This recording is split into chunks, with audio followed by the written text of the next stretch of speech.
más o menos. ¿Era de acá? Sí. Más o menos. Hasta acá.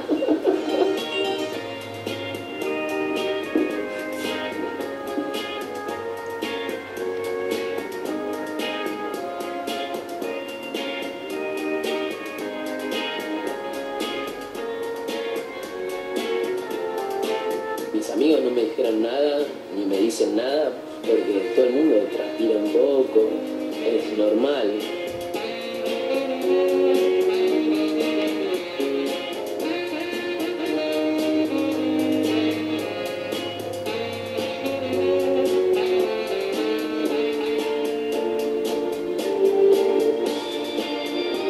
¿Cómo alguien puede levantar el brazo y una victoria de agua?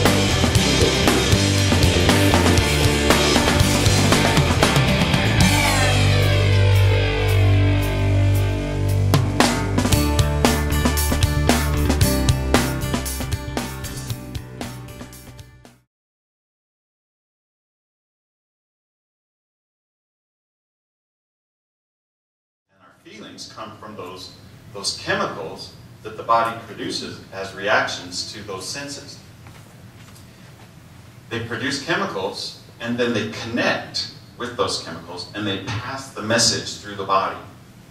And that is why we feel excited when we catch a fish on the Salt River. Like, yeah, I finally got one. You know, it's this good. And you're fighting it, and you have this rush, and it's a physical feeling, isn't it? Why do you have that physical feeling? It's those chemicals that is causing it. Never thought of it that way. So, my giant fish gets away. All of a sudden, it's a completely different feeling. Oh, man. I'm sad, I'm mad, I'm frustrated. And that's a different physical feeling. The chemicals have changed, and the passage of those chemicals have changed. It's really a physical thing. It's literally a chemical thing. So mental illness, just like our bodies and any other action or whatever, anything on this earth can break down. Our brains are made of the elements of the earth. So why can't they break down? They can, and that's what mental illness is. They're producing too much chemical, not enough. They're not receiving the chemicals back right. Maybe they're producing the wrong chemicals. It's literally a chemical imbalance. Chemicals are not balanced. So that's why I feel depression even when I'm going to church, or I'm praying, or I'm doing something that I think is really good and I should feel really good. Well, my chemicals are telling me, no, this is a depression chemical, not a happy spiritual chemical, not a happy catch the fish chemical. Chemical imbalance. So it's a physical thing. So here's a question. Do you think the guy in there, when he's sweating, you know, without the antiperspirant, can he just change an attitude and say, well, you just got a bad attitude, quit sweating like that? He has no control over what is happening chemically. It's not a choice, it's a literal illness. I love it when he says, es normale. No es normale. Okay, run out of time. So I'm gonna very quickly go over the last step, or the fourth step, which is control your illness. The important part about mental illness is finding balance. Bipolar disorder, particularly, is this extreme and this extreme. Down, can't talk, no motivation, feeling horrible about myself, and then it changes to mania. I'm motivated, I am loving it, I can write poetry all night long. Balance is the key. And I brought this thing. Probably noticed the yin-yang symbol, and then on here are the Chinese characters Shen, Xin, Ling, which means body, mind, and soul. It's a Chinese philosophy, and the Taoist symbol, this yin-yang symbol, is a symbol of balance. That's what they search for in Taoism, is balance. So the key to taking control, body, mind, soul, finding balance in those things is the key to controlling your illness. Body, for some people it's medication. For me, medication is a must. No matter what the chiropractors tell me, A million adjustments will not fix my bipolar disorder. And I have a lot of them tell me they can fix my bipolar disorder. Don't need medication. No. I don't dare to go off it. It's too scary. For others, maybe it works. Maybe a chiropractic adjustment is enough. The chiropractors tell me they have patients who it works for. So everyone is different in whether they need medication, counseling, maybe just opening up and talking to people. For others, medication and more heavy kinds of treatment are necessary to balance out those chemicals. Mind is also important, how we think. One thing, when I was listening to a counselor, she said, people with depression shower themselves with, I should be thinking. I should be better. I should do this. I should be that way. I should be, I should. Should be thinking. And that was something I did a lot. And changing that mindset of, instead of, I should be, to, I'm doing my best. I'm okay. That kind of thinking is healthy. And it's something that changes that mindset of perfectionism that I have, still have a lot of times. But I catch myself saying, I should be thinking. I'm not going to do that. So our mind and professional counselors can help us learn to control those thoughts. Soul. Love is a power stronger than mental illness. Perfect love comes from a source higher than this earth and larger than this life. Humility is the first step to finding true higher power. And I'm not going to get into religion. That's a personal thing. For me, God is very important in this process. And I encourage you to find a higher power that works for you. Last step, heighten your life. And then I'm going to open it up for questions and answers. Live a heightened life. Believe that you can. Heighten your life. Living a heightened life may seem like something like a gift or a reward for doing the first 4 steps. It is in part, but it also takes work. Work like letting go of fear and embracing faith. Changing your controlling thoughts from negative to positive. Instead of hating yourself and looking in the mirror for your imperfections, embrace the truth that you are a beautiful and capable person with imperfections. I'm a believer that even people with serious, chronic mental illness, someone who always has a bipolar monkey on his back, could there be? It's always there.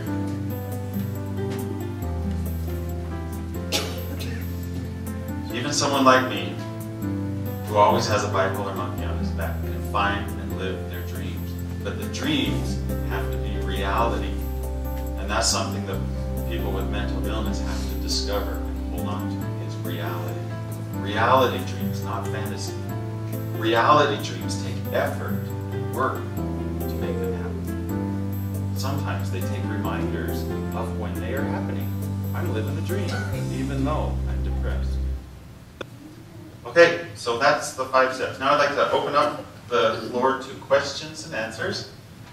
Don't know if you have any, and I've kept you for a long time, so if you don't have any, you want to go, you want to get the treats, that's fine too. But if you have questions and you want to talk about them, let's talk. And when we're done, please feel free to take books. And like I say, if you have friends that you would like to give one to in hopes that it might help them, feel free. Please.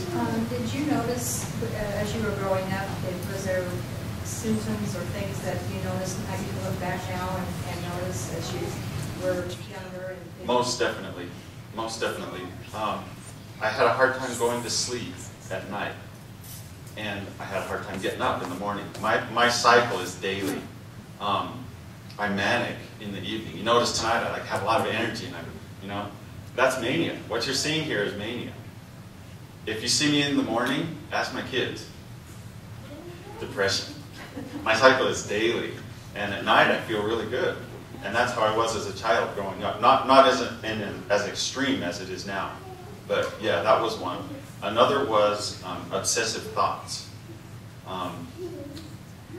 Obsessive thoughts means you get something in your head, like an argument that you have with someone, and it just goes around and around and around, and no matter what you do, until you get some kind of a finalized, what's the word, resolution, thank you. Until that resolution happens, that thought just goes, it's like kahuna, it just round and round. That was a definite one that I had, was obsessive thinking. I also had depressive episodes. I felt that feeling in my gut that something just feels weird. I remember I was going into the laundry room when I was just a young teenager, and I just stopped and I was like, what is this feeling? Why do I feel like crying? And I thought, I don't know what this feeling is. And there was no reason. It was just that depression. I remember that very clearly. I was just carrying some clothes or something and stood there right in the laundry room with that feeling. So yeah, they were there. They were definitely there, but I never identified them. And it wasn't until they went completely extreme and even after that, I still didn't get help for it.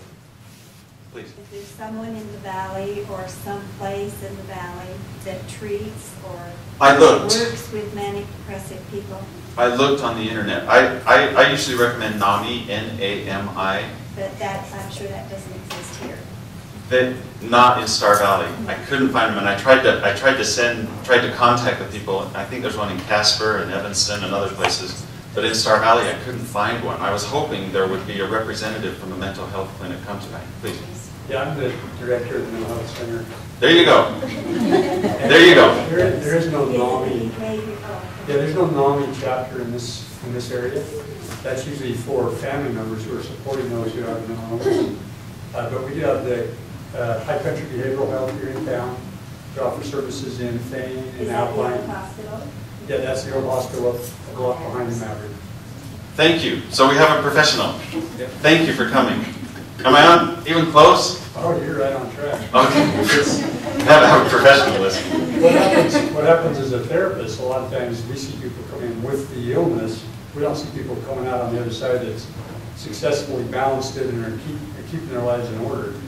One thing, as he's talking, even though he recommends medication, even on his medication, he's going to have his ups and his downs. It doesn't eliminate any of that, nor does any counseling eliminate that. It just helps a person learn how to cope with their illness.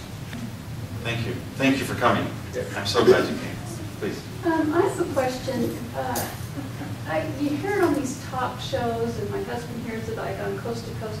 People come in and say, oh, they've proven that medication makes you worse in the long run, or that it does the absolute opposite. And, a lot of people think drug companies are just out for your money.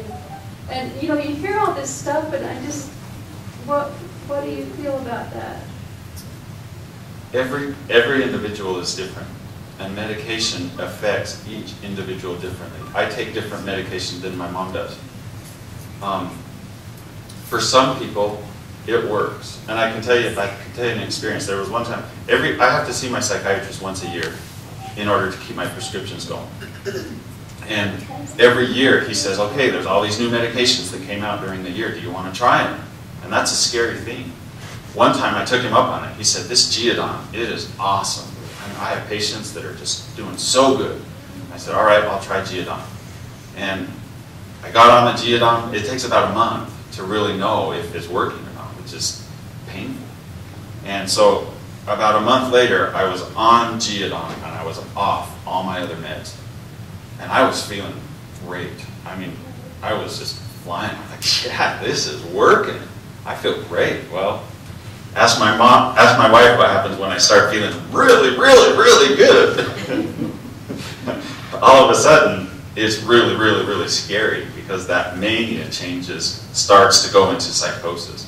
And by this time, it was about 10 years since my first breakdown. And so I recognized that finally, when I was fasting for something in the middle of the day and I hadn't eaten it, I was just, I'm like, this isn't good. This is mania. And I went home and I just started bawling. My wife and I said, I'm psycho again. And at that point, the mania fell to depression. And I was at a low that I had never been before. It was completely disabling. I was laying on the floor every day And my dad's here, by the way. This is my dad, Mike Hogan. I was laying on the floor, and he would give me massages. And if I moved, I would just start bawling. I couldn't even move. And it was so, the anxiety within my body was just unbearable. And all I could do was lay there, and he would massage me. And he called the doctor, and he said, we have to have something for depression. Because up until that point, I hadn't had medication, antidepressants. All I had was antipsychotics. Because my psychiatrist was afraid the antidepressant would cancel the antipsychotic effect. So up until that point, I had never tried antidepressant. And he said, try Lexapro. Get him on Lexapro. So I don't know where they got it, but somehow, really quickly, they came up with Lexapro. And I was laying there. I took the pill. 10 minutes later, I looked up at my dad and I said, it's gone. Do you remember that? No. I do. That was the day I started Lexapro, and I've never gone without it since. And it was literally just like taking an aspirin for a headache. So for some people, that medication is a must, but for others, maybe not so much. Does that answer your question? I know the drug companies are in it for money, but I also know that for some people the medication is helpful.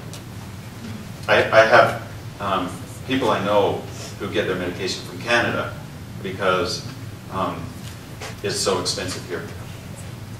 Yeah. Just a curiosity question.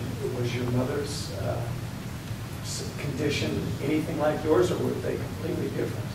Very similar. Oh, very similar. Very similar.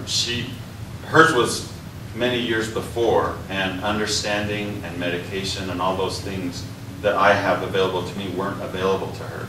So there was a lot of misunderstanding of what was happening to her, and there wasn't a lot of medication at that time.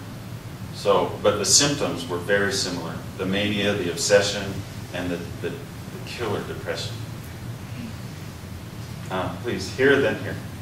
The Lexapro, to work that quickly, because normally a person takes 2 to 4 weeks to work. So is that a new drug, Lexapro? I don't think so. It was newer at the time, but that was several years ago. And I told my psychiatrist that happened, and he said, that doesn't usually happen. That it works that fast. Yeah, yeah. So I don't know. I don't have an answer, but I know it happened.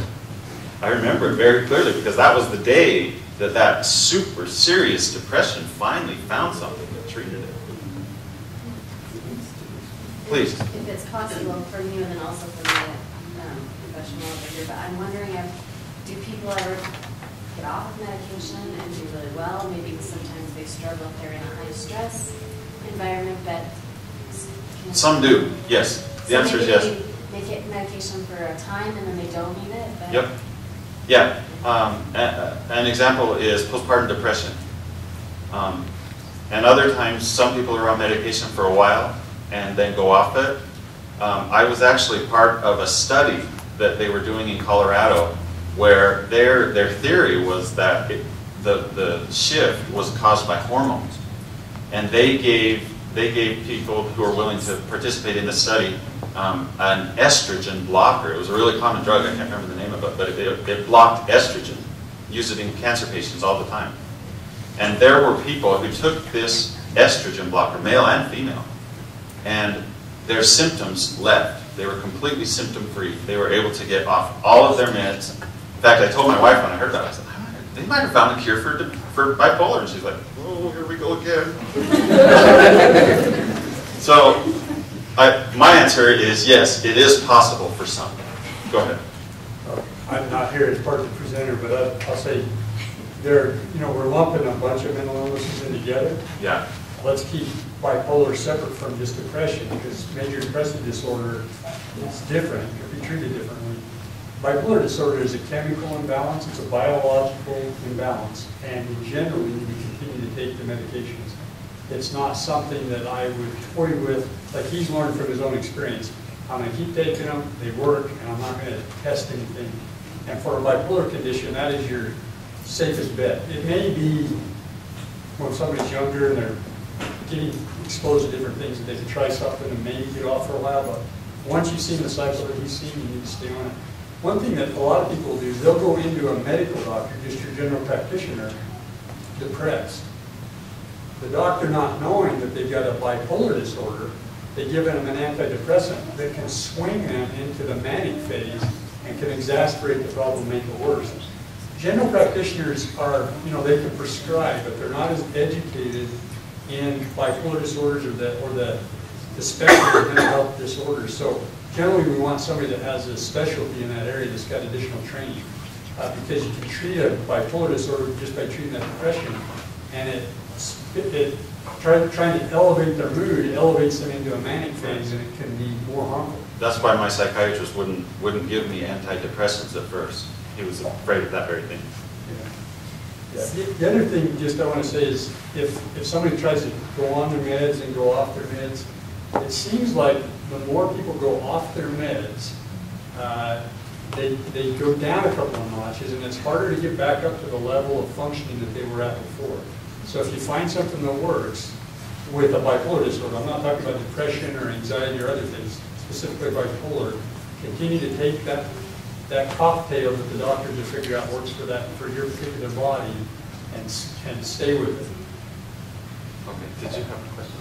Yeah, I can't remember the name of the effect where your body finally gets used to a medication and then it doesn't work anymore. You either have to have more or you have to change the medication. Have you had that happen with, especially the Lexapro? I haven't. Like, how long have you been taking Lexapro? I've been taking Lexapro for about 10 years. 10 years, and you've never had that you have to take more? I haven't. I take, I think it's, I don't remember the milligrams, but it's been the same all along. Wow, that's super. And has it worked as well? Because you said it immediately, within 10 minutes, it lifted your depression. And has it kept you fairly out of depression for that many years? I still have a cycle. When I wake up in the morning, I'm depressed every day. On top of that, it kind of goes like seasonal depression. In the winter time, when the days are so short and there's so little sunshine and it's dark, there is a deeper depression that I feel. When I'm in the sun a lot and the days are long, I've noticed that the mania is a lot stronger. So seasonal depression affects me a lot.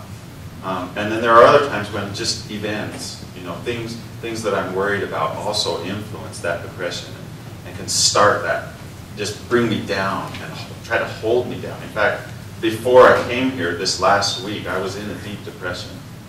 And I was really struggling. I mean, really struggling especially with those depressive thoughts, those self-destructive thoughts, the lies that depression tells me. And even though I give these speeches and I know I'm saying this is depression, it's a real feeling and it's really there. So that comes and goes as well. Have you noticed that, like, physical exercise pulls you out of that? It helps. It helps. I really miss that. Yeah. The problem is when I'm depressed, I can't get out of bed to go exercise. It's too powerful. All I want to do is sleep to escape it. And in fact, I didn't get into it with my 5 steps, but one of my surface symptoms was an addiction to sleep. Sleep was my escape. And the problem with it was, the more I slept, the deeper depression, and there comes a point when you just can't sleep anymore. And so you get up, and eventually that my daily cycle, that would turn into mania, and the mania feels good. And so I'm like, I'm not going to bed because I'm going to feel horrible when I get up. So I would sleep in later, go to bed later. And it got to the point where I was going to bed at 3, 4, 5 a.m. before I could finally fall asleep, and not getting up till 3, 4, 5 p.m. Oh. And that's tough for work. It's tough. Yeah, and family. And it was literally an addiction. It was like drugs. It was my escape from depression, was sleeping. Didn't you find, though, the more you slept, the more guilt you felt? Oh, yeah. You weren't being productive? Oh, yeah. It's all a part of it. Oh, yeah. Yeah. It's a killer. I call it the killer cycle. And that is the one symptom that I still fight today. I mean, at night, I can go all night. Whenever we go on vacations and we have to drive, we leave at like 7, 8 at night, and I just drive. And I could drive all night and all day. But the minute I fall asleep and wake up, I'm depressed. So we go on vacations, and my wife takes the kids, and they go do stuff in the morning, and then they come back, and I'm getting up and just getting going, and then we go together and do our thing, and then they go to bed, and then I go get on my computer and write poems or do stuff until I finally go to sleep. And I found melatonin. Melatonin is working for me, and that's just a natural sleeping aid that you can buy at the grocery store. I'm not a doctor. I can't prescribe medicine, but I can just. That can't be used with some of the medications. Yeah. Like I say, please don't say Andy recommended this. Look, talk with your doctor and learn. But for me, melatonin has been very helpful to go to sleep. Any other questions? Please. How does the family work around to support you in that illness? Do we just enable you? Do we live with you and just love you? What's the best way to support you? Balance. Find the balance. Because for sometimes there comes a point where you have done everything. And if the person isn't authorizing that illness into their lives, they can be very abusive. Because the problem is you, not me. The world, the brain, the ill brain is controlling the thoughts. And if the person isn't willing to admit that, the helper is the enemy in their minds. And for me, the way I learned that was by hurting my wife over and over and over and seeing her cry in the bathroom. You know, there comes a point where you have to keep your safety. You have to keep your sanity. On the other hand, love, patience, tolerance, encouragement, that belief that this person is a good person with a really tough illness. Your thoughts, please. I'd like to hear what you have. What's your name? Me? Yeah. Kip. Kip. Yeah, Kip Damien. What would you say about that? About the family members living with the person? Yeah. We give a lot. If one of our children or spouses had one leg, we don't blame them for being legless. We help them deal with that bad leg. With a mental illness, we say, why don't you pick yourself up by your bootstraps? Why don't you fix this? And we somehow think that people that have a mental illness can fix it themselves, and that they're just doing this, to purposely annoy us sometimes. And we can see physical things and give people all kinds of breaks, but we don't give a lot of breaks for mental things. And that's part of the stigma that goes with the mental illness is even a person who has the illness doesn't give themselves a break. They keep thinking they ought to be able to pick themselves up by the bootstraps and pull it together. And it's a difficult thing. And if you're out in the world searching for a cure, you're not going to find a cure to a short leg, and you're not going to find a cure for many of these mental illnesses. My doctor says there's no happy pill. So you've got to keep finding out how to cope with it and how to manage it, but don't think that it's just going to one day go away. Did that answer your question? Did that help? I know it's not the answer you wanted. Please. It's been my experience with family members. For some reason, bipolar people normally don't want to take their medicine. And I have quite a few relatives who don't take their medicine. And I get so tired of the same thing. Well, I don't want to feel numb. I think Marie Osmond used it. I can't stand to feel numb. And I'm thinking, well, if you're seeing people and green bugs go up the wall, isn't numb better than, for schizophrenia, for instance? Yeah. In fact, my aunt, who was my father's only sister, she was in the state mental hospital, and they locked her up to make her take her medicine because she was harming somebody in the nursing home that she was in. So they locked her up, and they came in with a locked box because I visited, and they'd stand there and watch her take her medicine. And she'd have to show them her mouth. Yes, and I'm like, for some reason, I'm really proud of you that you take medicine because most of the people I know will not take their medicine. Yeah, let me explain why that is. I was trying a new counselor once, and this was a lady who was really in touch with dreams and understanding dreams and subconscious motivation and things. And the first thing I told her when I sit down, she's like, okay, what do you want to tell me? Well, I have bipolar disorder. And she's like, you get to feel more than most people feel. She says, you get the highs. Most people are here, and you get here. And I'm like, yeah, but I also get here when most people are here. And I never thought of that. But mania feels really good. When I'm manic, I just have the motivation to do stuff like nothing will stop me. And it feels really good. So if you go tell someone, you can't have that. You can't have that high feeling. You got to come down. That's really hard to accept when you felt this good. Yeah. Yeah, it's really hard because mania feels so good. Please. I just say, I don't think it's just that. I think I'm, guess what, I'm bipolar too. But I've had people say to me, people who didn't know what was going on. I had a friend say to me, have you been drinking? You sound like you're drunk. You sound so, your speech is slurred, you sound slow. So I think sometimes certain medications do certain things that are very... They do. I mean, nobody wants to live like that. So to say, well, it's just, you know, they just don't want to take them, or it isn't... Right, and that's what Kip was saying. It doesn't fix it. Medicine doesn't fix the problem. It just makes life livable. And for some people, medication has been very helpful, very effective for me. I still have the highs and I still have the lows, but I'm pretty functional, except for the sleeping thing. Pretty functional. But medication affects me differently than it would affect you. And so for some people, those side effects, every medication has side effects, and you have to learn to live with them. You probably noticed those young pictures. I was a skinny kid. I started taking Zyprexa, and I gained 30 pounds in a month. And Zyprexa, for me, is the thing that works. And so I live with the weight gain. Zyprexa, what is that for? Zyprexa, with a Z. It's an antipsychotic. It's used for bipolar, and it's also used for schizophrenia, I believe. Is that right? Yeah. It's a heavy medication. Any other questions? Thank you so much for coming. Thank you for understanding together.